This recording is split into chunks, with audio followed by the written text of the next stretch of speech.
Many people here tonight learned a version of Australian history that dominated the 20th century in our country. It taught us how Australia was peacefully settled.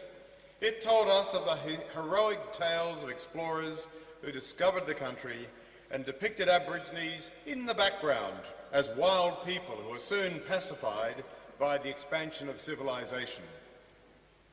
Throughout the 20th century, we forgot what our pioneering ancestors knew in the century before, that the white settlement of Australia was accompanied by a war of conquest that, according to historian Henry Reynolds, took the lives of between 25,000 and 30,000 Aboriginals and 2,500 to 3,000 settlers. It may seem strange to some of you that I'm speaking of these events in this way, but the evidence from the time of first settlement, at least up to the massacre of many Warlpiri and Matjara and Kataja people at Coniston in 1928, supports such a conclusion.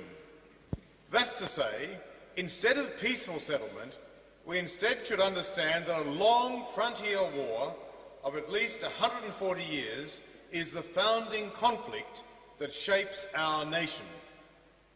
According to Henry Reynolds, and I quote him, "This is the forgotten war of conquest that saw the expropriation of the most productive land over vast continental distances and the transfer of sovereignty from the Aborigines to the British government and its successor colonial administrations.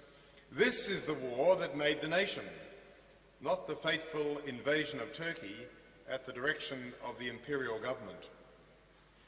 We heard on Wednesday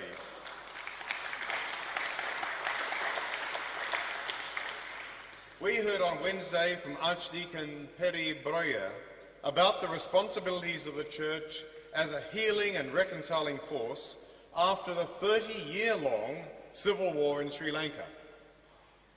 5 years after the formal conclusion of this conflict, much healing and reconciliation remains to be done. How much more, after an unacknowledged frontier war of more than a century, is there a big task of reconciliation in our own country, especially when so much of the truth of this reality remains unacknowledged.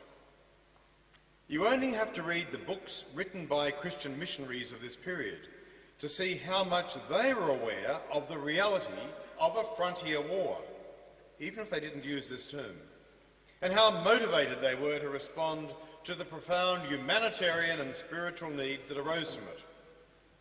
Bishop Gilbert White, the first bishop of both the Diocese of Carpentaria and Wallachra, emphasised this very point in 1917 in his poignant words informed by his experience of the far North Queensland frontier.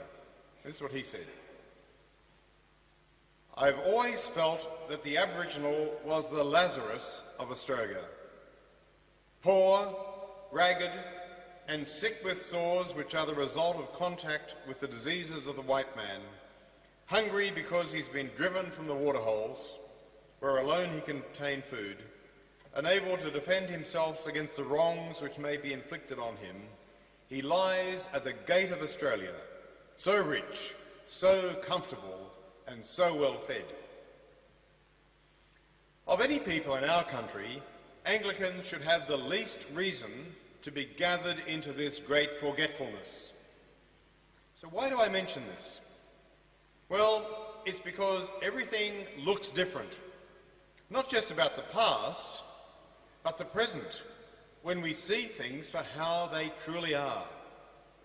Each community in our nation has a story of frontier conflict, of Aboriginal people being dispossessed, of them being under harsh government administration and sustaining enduring disadvantage right up to our own day.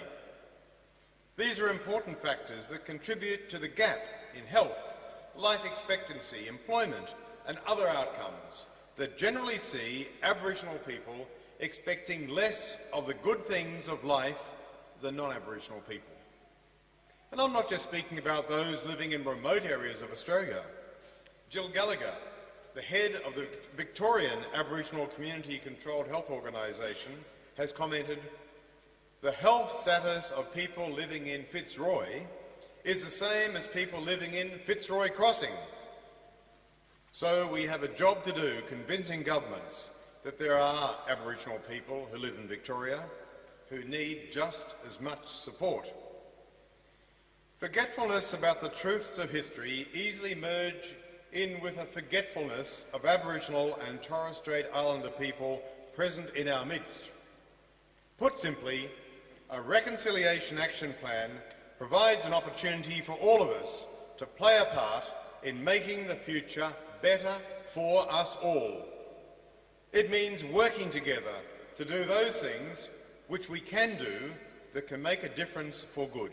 Well, looking around, I judge that some of you are old enough to remember that great anthem of reconciliation that was released by the Warumpi Band in 1985. It was titled Black Fella, White Fella. And if you're into the music scene in the late 80s and early 90s, you may have heard them perform with Midnight Oil.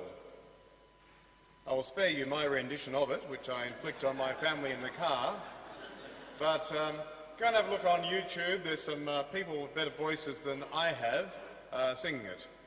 But amongst the verses is a song that is one that goes this way. All the people of different races, with different lives in different places, it doesn't matter what your name is, we've got to have lots of changes. Well, undoubtedly, much has changed over that time since 1985. But much still remains to be done. Your support for our Reconciliation Action Plan means that significant things can be achieved in the areas that we are able to influence. More certainly will remain to be done, but your support for the RAP, we nudge the reconciliation efforts in our country forward. Please take action in your parish. And I'm hoping to find a way to resource some consultancy to parishes and other ministries. But in the meanwhile, please, two things. Recognise that reconciliation is needed. And secondly, begin to turn your good intentions into real actions.